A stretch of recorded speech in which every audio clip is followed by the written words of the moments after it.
La Russie a affirmé avoir frappé des cibles militaires ukrainiennes, y compris des installations énergétiques et des infrastructures d'aéroports militaires, tandis que l'Ukraine a déclaré avoir attaqué des cibles sur le territoire russe, y compris un dépôt de pétrole et une usine de fabrication d'avions, selon les dernières informations des deux parties mardi. Le ministère russe de la Défense a déclaré dans un rapport de bataille mardi que, au cours de la dernière journée, ses forces avaient pris un établissement et frappé des cibles ukrainiennes telles que des installations énergétiques d'entreprises militaires et industrielles, des infrastructures d'aéroports militaires et des installations d'assemblage et de stockage de drones.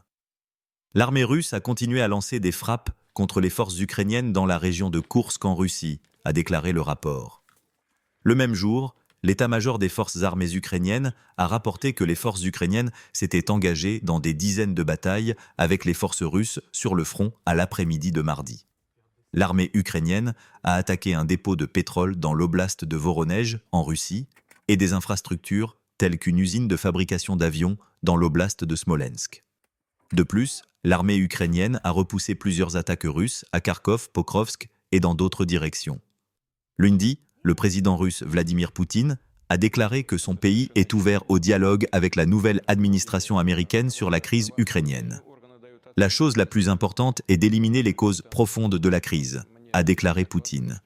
Lors d'une réunion avec des membres du Conseil de sécurité du pays, Poutine a réitéré qu'une résolution potentielle de la crise ukrainienne ne devrait pas impliquer une trêve temporaire pour regrouper les forces en vue d'un conflit ultérieur, mais une paix à long terme, basée sur le respect des intérêts légitimes de tous les pays de la région, selon un communiqué du Kremlin.